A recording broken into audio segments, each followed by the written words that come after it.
show you how to make two different St. Patrick's Day hair bows using a couple different methods, even though they're quite similar. Let's get started. There's a couple things you'll need for either bow that you do, such as the St. Patrick's Day themed button cover or button shank with a loop on the back. You'll find this in the button/bead area of your local hobby store. You'll also need a barrette, a bobby pin, or some kind of clip to fasten the bow to, as well as a lighter or fray check. You're going to need some floral wire. If you can't pick that up, use a paper clip unfolded.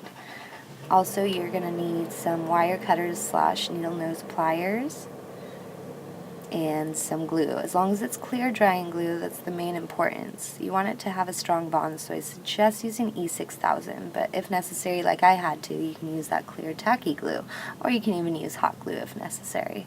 For the light green bow, I used 3-inch light green bias folded in half, so it was 1.5 inch wide by 3.5 inches long. And for the striped ribbon, I used 8.5 inch long, just under an inch wide. The dark green bow, I used 1.5 inch wide by 10 inch long checkered ribbon, as well as 1.5 inch wide with sides folded in and ironed down to make it a little bit under an inch wide for the dark green bias. If you're making the light green bow, you want to burn the edges slightly with a lighter or use fray check, or you can also fold the edges in and then iron it down. There's many options for this, but basically what you're doing is you don't want those edges to fray. Personally, I like using a lighter because it gives it a characteristic that's unique and you can pull it out. Either bow that you choose to make, you're going to want to use the smaller ribbon or bias and fold it into thirds. Next, you're going to want to glue the ends of the smaller bias or ribbon that you're using.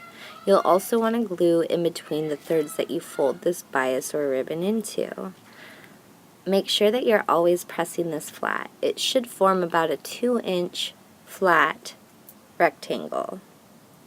If you're doing the dark green bow, you want to repeat this process for the checkered ribbon. If you're doing the light green bow, there's no need for this step as you don't have to fold the bias into thirds. This should form a 2.5 inch to 3 inch tight rectangle. The next step is the same for both bows. You want to place the smaller rectangle on the bigger rectangle, in the center preferably. Pinching it, you're going to take your floral wire and begin to wrap around both bows. You'll have to work with the bows and the way that they look as you wrap the wire around. It's just minor adjustments that'll make it look prettier at the end. If you're making the dark green bow, this is where you want to glue on your flat-backed St. Patrick's Day themed button cover.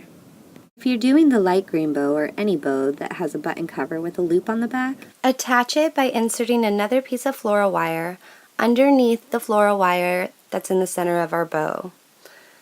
Once you have that on, just attach the loop to one of the ends of the wire and wrap it around the bow. Make sure as you wrap it that you wrap it tight and sturdy so it's not going to bobble when you move your head.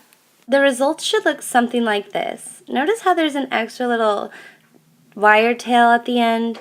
We're going to use that extra length to secure our clip, but first we're going to glue the clip. It's just an added security measure, that's all.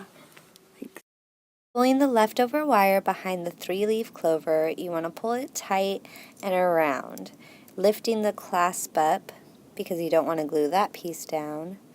Go ahead and fasten it to the bow. You can use a popsicle stick to separate the two as a spacer. Lastly, I use a clamp to secure it as the glue dries. Ta-da! And there you have it, St. Patrick's Day hair bows.